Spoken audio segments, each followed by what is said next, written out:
ഈ എൻ്റെ അമ്മാവൻ അമേരിക്കയിൽ നിന്ന് അടുത്ത മാസം വന്നിട്ടേ ഒരു ഐഫോൺ 16 കൊണ്ടുവരാൻ പറയട്ടെ. വേണ്ട ഏ? വേണ്ട വേണ്ട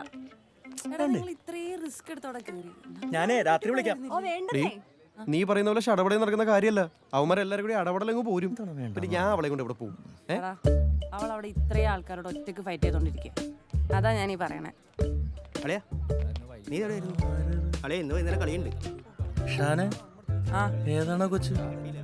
ആ അത് മുതലാളിയുടെ റഡാർ കിട്ടിക്കാണില്ല. നീ രാവിലെ ജോയിൻ ചെയ്താ പ്രിയ. ഞാനിപ്പോ വരാട്ടാ. പ്രിയ ഹായ്. ഹലോ. പരിചയപ്പെടാൻ പറ്റിയില്ല. ഞാൻ സാമല്ലേ, എനിക്കറിയാം. ആളെ പറ്റി അത്ര വെടിപ്പ് റിപ്പോർട്ടല്ലല്ലോ മൊത്തത്തില്.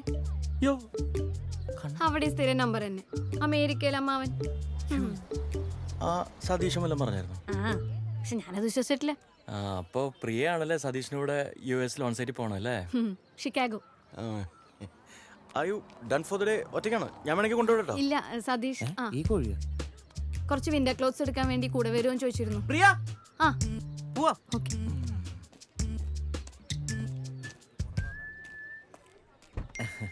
സാമേ ആ ഞാൻ ഒരു മെസ്സേജ് അയച്ചിട്ടുണ്ട്. വാട്സ്ആപ്പ് ഒന്ന് ചെക്ക് ചെയ്യണേ. ഓ പോം.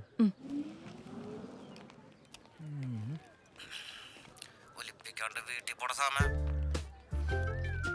സതീഷ മയിലേ. ഊണിയതവൻ്റെ അപ്പനത് രണ്ടു മകരങ്ങളാ. ആ ഇന്നലെ അവനെ പറഞ്ഞ് മനസ്സിലാക്കപ്പെട്ട പാടെ എനിക്ക് അറിയുള്ളൂ. ഞങ്ങള് അവളുടെ കാര്യത്തിൽ ശ്രദ്ധ വേണമെന്ന് ഞാൻ ഈ പപ്പയോട് പണ്ടേ പറഞ്ഞിട്ടുള്ളതാണ്. കാര്യങ്ങൾ കൈവിട്ടായി ഉറപ്പാണേ. ഞാൻ മറുപടി ചേട്ടാ. നീ ഒന്ന് സമാനപ്പെടേ. എന്റെ ചാച്ച അവന് ഡൗട്ട് അടിച്ചപ്പോ ഒരു വിധത്തിലാണ് ഞാൻ അടക്കി നിർത്തിയത്. അതിന്റെ ഇടക്കൂടെ അവളുടെ ഒരു മതിലിയാട്ടം. ഇതിപ്പോ അവള് ചാടിയതാണെന്ന് റോണിക്കറിയില്ലല്ലോ. ആ അറിഞ്ഞ പിന്നെ കാണായിരുന്നു. അറിഞ്ഞപ്പോ എന്നെ പോപ്പാണാ. പെണ്ണു പിടിക്കാത്ത പുണ്യാളൊന്നും അല്ലല്ലോ അവൻ. ഒന്ന് പോടാവേ. പപ്പ അവളെ ഒന്നകത്തി പോയേ അങ്ങനെ സംസാരിച്ചോ. ചെല്ലേ പോളെ ഒന്ന് പിടിച്ചേടാ. നിങ്ങൾ സംസാരിക്കും. നീ എന്നാത്തിനാ വെറുതെ ചേട്ടായിയുടെ മെക്കിട്ട് കയറുന്നേ? അവൻ പറഞ്ഞ പോലെ എല്ലാം തൽക്കാലം സേഫാ. പക്ഷെ ഇനി ഒരിക്കൽ കൂടി അവളെ അന്വേഷിച്ച ഒരാളിവിടെ കാലുകുത്താൻ പാടില്ല. അതിനുള്ള എന്താ ചെയ്തേക്കണം. അവളാണെങ്കിൽ വായിക്കൊള്ളിട്ട് കുത്തിയാലും ഒരു മണ്ണും പറയത്തുമില്ല. യുവന്മാരെ കണ്ടിട്ടുള്ള വേറെ ആരാണല്ലേ നമ്മുടെ കൂട്ടത്തില്? ഞാൻ വിലക്ക് സ്ഥിരതയില്ലാതെ ഓരോന്ന് പറയാനൊരു തന്തയും അത് കേട്ട് തുള്ളാനൊരു മോനും. ഇത് പക്ഷെ അങ്ങനെയല്ല വന ചേച്ചി. ബബീഷേന്റെ അച്ഛൻ എന്നോട് സീരിയസ് ആയിട്ട് പറഞ്ഞൊരു കാര്യമാണ്. അങ്ങേര് പണ്ട് എറണാകുളത്ത് സെക്യൂരിറ്റി പണിക്ക് നിന്നപ്പോ അവിടെ ഒരു ഡിങ്കോൾഫിലെ മോനുണ്ടാവും. ആണ് അല്ലേ ബബീഷേട്ടാ? ഞാൻ ഇതിനെപ്പറ്റി ഡീറ്റെയിൽ ആയിട്ട് ഗൂഗിളൊന്ന് നോക്കി. അതനുസരിച്ച് ഈ പറഞ്ഞ കാലവും അച്ഛൻ സെക്യൂരിറ്റി ആയിട്ട് നിന്ന വർഷവും മാച്ചാണ്. അല്ല ഇതൊക്കെ ഗൂഗിളിൽ വരും. ബബീഷേട്ടാ നിങ്ങൾ തമാശയായിട്ട് എടുക്കല്ലേ? ഇത് പുള്ളി സീരിയസ് ആയിട്ട് സ്വന്തം ചോരനെ പറ്റി പറഞ്ഞ കാര്യമാണ്. ഇവനാണ് നിങ്ങളെ കൊണ്ട് കുഴി ചാടിക്കുന്നത്. പണ്ടൊരിക്കലേ പ്രേമന്റെ അച്ഛന്റെ ആണ്ടിനുണ്ടല്ലോ, ഏതോ ഒരു ബലിക്കാക്കെ കണ്ടിട്ട് ഇവൻ പറയുവാ അതാണ് പ്രേമന്റെ അച്ഛനെന്ന്. അത് കേട്ട പാടെ ആ കാക്കെ പിടിച്ച് കൂട്ടിലിട്ട് അതിനെ അച്ഛനാന്നും പറഞ്ഞ് വളർത്തിയാനാണ് ദാ ആ ഇരിക്കുന്നവൻ. ആ അത് മണ്ടത്തരായിരുന്നു എന്ന് ഞാൻ അന്നേ അവനോട് പറഞ്ഞു. എന്നിട്ടായിരിക്കും പ്രേമന്റെ അച്ഛന് ആടെ ഇഷ്ടാന്നും പറഞ്ഞ് നിങ്ങൾ ഡെയിലി കാക്കയ്ക്ക് കൊണ്ട് അട കൊടുത്തത്.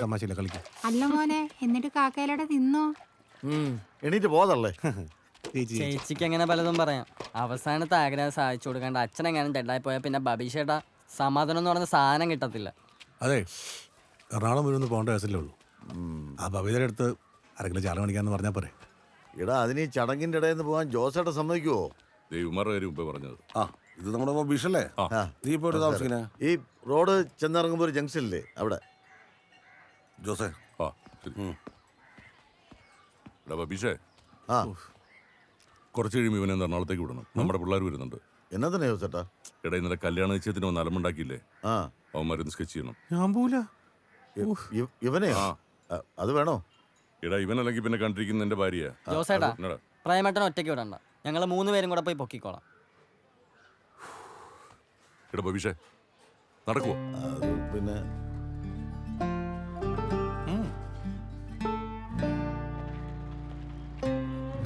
ये देखो, Rajeev Nambiar leads ANC to a stunning victory against drug lords. Great sir. SP और डिपार्टमेंट ने मेरा बहुत तारीफ किया. ഇതൊക്കെ പുള്ളി തന്നെ പത്രത്തിൽ കൊടുക്കുന്നതാ, കാര്യാക്കണ്ട. നല്ല മനുഷ്യനാ, പക്ഷെ ഒരുമാതിരി ഊള സ്വഭാവാ. അതെന്താ? ഇതന്നെ വല്ലവരും ചെയ്ത പണിന്റെ ക്രെഡിറ്റ് എടുത്ത് ആളാവാ. പിന്നെ അല്പതരവും പിന്നെ കുറച്ച് സംശയരോഗവും. സംശയരോഗം? പുള്ളിയുടെ വൈഫേ 10-200K ഫോളോവേഴ്സുള്ള ഇൻസ്റ്റാഗ്രാം ഇൻഫ്ലുവൻസറാ. അതുകൊണ്ട് പുറകെ നടക്കുന്ന കോഴികൾക്ക് ഒരു പഞ്ഞുമില്ല.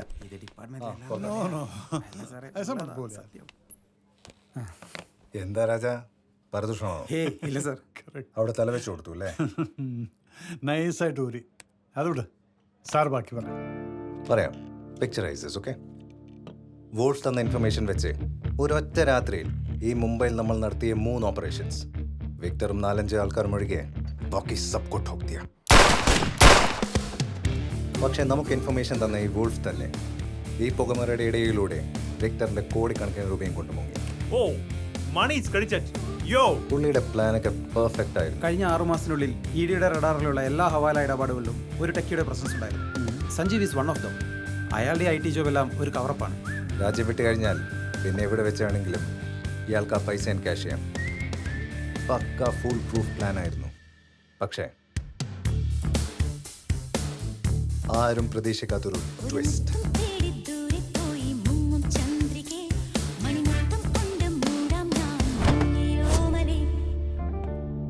ചുരുക്കി പറഞ്ഞ പാസ്വേഡും പോയി, പൈസയും പോയി.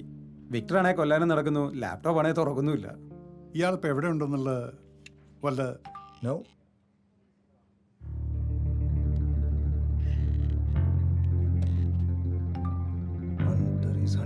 സാർ പിന്നെ നിങ്ങളുടെ മറ്റേ ഓഫീസിലെ ഓണപരിപാടിയില്ലേ, അതിന് നമുക്ക് വരാൻ പറ്റൂല. ഒരു ചെറിയ സീനുണ്ട്. അല്ല, അന്നാണ് മറ്റേ മ്യൂസിക് ഡയറക്ടർ സുരേഷ് ഖാൻ വരാന്ന് പറഞ്ഞു. അതിന്റെ പരിപാടിയിലായിരിക്കും. നിനക്ക് സുരേഷ് ഖാനെ അറിയില്ലേ? എനിക്കിപ്പോ കുഴപ്പമൊന്നുമില്ല. ഡോക്ടർ പോയി കാണുന്നു വേണ്ട. അല്ല, ഞാൻ ചിലപ്പോൾ അടുത്ത ആഴ്ച അങ്ങോട്ട് വരും. ആ അമ്മ പ്രിയ നല്ല കുട്ടിയാണല്ലേ? എടാ ആ സതീശന് പകരം ഞാൻ ഓൺ സൈറ്റിൽ പോയി അടിപൊളിയായിരിക്കും അല്ലേ? എന്തിനു? എടാ ലേഡി ഗായിക്ക് അവനെ വലിയ താല്പര്യമില്ല. അതാണ് എൻ്റെ ഒരു ഇത് തീർത്താ. അതിനെൻ്റെ അകത്തൊന്നും ഉണ്ടായിരുന്നില്ല തീർക്കാനായിട്ട്. നീ മടവട അടിച്ചപ്പോൾ എനിക്ക് തോന്നി ഇനിയിപ്പോ ഞാൻ എന്ത് ചെയ്യും? കോപം. ഞാനത് തപ്പട്ടെ. അവളുടെ അപ്പനോട് ചോദിക്കൊരു കുപ്പി. ഹലോ ഹലോ, ഞാൻ വിളിച്ചപ്പോ നീ എവിടെയായിരുന്നു? ഞാനിവിടെ കൂട്ടുകാരോടെ. എന്തു പറ്റി? നീ ഇങ്ങനെ കളിച്ചോണ്ട് നടന്നു. എന്തൊക്കെ ആയിരുന്നു? മതി, ഇനി ഞാൻ നോക്കിക്കോളാം. ഇപ്പൊ ഇങ്ങനെ ഇരിക്കുന്നു. ഡാ, പപ്പയ്ക്ക് നിന്നെ ഒന്ന് കാണണമെന്ന്. പപ്പയ്ക്കാ? എന്തിനി? നിനക്കിട്ട് മുട്ടം പണി വരുന്നുണ്ട്. അത് തന്നെ, അമ്മാവൻ നിന്നെ തെല്ലാൻ ആളെ വിട്ടിട്ടു. ആര്? ആര്? അമ്മാവനോ? ഷംസീറ, സൗണ്ട് ഒന്ന് കുറച്ചടാ. ഹലോ.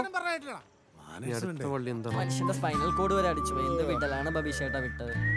നമ്മൾ വീഗാലാൻഡിൽ ടൂർ ഇറങ്ങിയല്ലേ, നിർത്തി ഫോട്ടോ ഒക്കെ എടുത്ത് വരാൻ. എന്നാലും മനുഷ്യത്വം വേണ്ടേ? പറഞ്ഞോളേട്ടാ, എന്താ കഴിക്കാൻ വേണ്ടേ? കഴിക്കാൻ ബീഫുണ്ടോ? ബീഫ് ഉണ്ടല്ലോ. എന്നാ 3 ഓംലെറ്റ്. അല്ലളയാ, ടച്ചിങ്സ് വേണ്ടേ? ആ, ഇതിന്റെ ഇത്രയും ടച്ച് നീയാ, ബാക്കിയുള്ളതേ ഞാൻ ടച്ചിക്കോളാം. ചേട്ടാ, ഇവിടെ ഒന്നും പറ്റില്ല. ഏതാ? ബീഫ് ഓർഡർ ചെയ്തിട്ട് ഓംലെറ്റിലേക്ക് കൺവേർട്ട് ആവാൻ പറ്റില്ലെന്ന്. അറ്റ്ലീസ്റ്റ് ഒരു ബീഫെങ്കിലും ഓർഡർ ചെയ്യണം. അല്ലേട്ടാ? അതല്ല, ഇവിടെ ഇന്ന് മദ്യപിക്കാൻ പറ്റില്ല. ഇവിടെയുള്ള മറ്റു കസ്റ്റമറെ ബുദ്ധിമുട്ടാവും. ഇവിടെ ഇപ്പൊ വേറെ കസ്റ്റമേഴ്സ് ഒന്നും ഇല്ലല്ലോ ഇപ്പൊ. ഇല്ലല്ലോ. ആ, അവിടെ ഒരുത്തനുണ്ട് കേട്ടോ. ഡേ, അവൻ എന്തേലും ബുദ്ധിമുട്ടുണ്ടോന്ന് ചോദിച്ചേ. ഞാൻ വന്നോ? നീ എവിടെ ഇരി.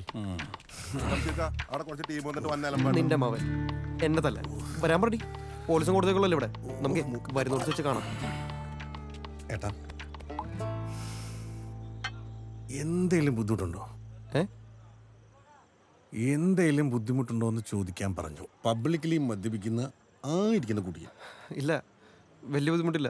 ഫുട്ബോൾ കളിച്ചപ്പോൾ കൈക്കേറിയ ഗ്ലാസ് ഒക്കെ എടുക്കാനായിട്ടേ. അതപ്പുറത്തെ കണ്ടെടുത്താ പോരെ?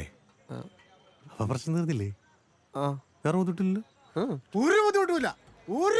ആരാ ബുദ്ധിമുട്ടുണ്ടെന്ന്? All clear. ചെറിയൊരു ബുദ്ധിമുട്ടുണ്ടായിരുന്നു, അതങ്ങ് മാറ്റി കൊടുത്തു. നന്നായി. ഒഴിക്കലോട്ടാ കമത്തങ്ങട്. ബബീഷേട്ടൻ നമ്മൾ ഈ കടൽ പോലെ കിടക്കുന്ന സ്ഥലത്ത് നിന്ന് അവനെ എങ്ങനെ തപ്പിയെടുക്കാനോ? നീ മിണ്ടരുത്. നീ എന്താ അവിടെ നിന്ന് പോലും പറഞ്ഞ? എന്ത്? പോകുന്നു, പൊക്കുന്നു, പോരുന്നു അല്ലേ? നീ നിങ്ങൾ എന്താ പറഞ്ഞത്? നിങ്ങളുടെ മൂക്കിൽ സീബ്രയെല്ലാം ഇട്ടവനെ പൊക്കുന്നു മലത്തും എന്നൊക്കെ അല്ലേ? എന്തായാലും അവൻ എൻ്റെ മുഖത്തിനിട്ട് അടിച്ച അടി, എൻ്റെ തുരിഞ്ഞ മുഖം ഞാൻ മറക്കില്ലല്ലോട്ടാ. എടി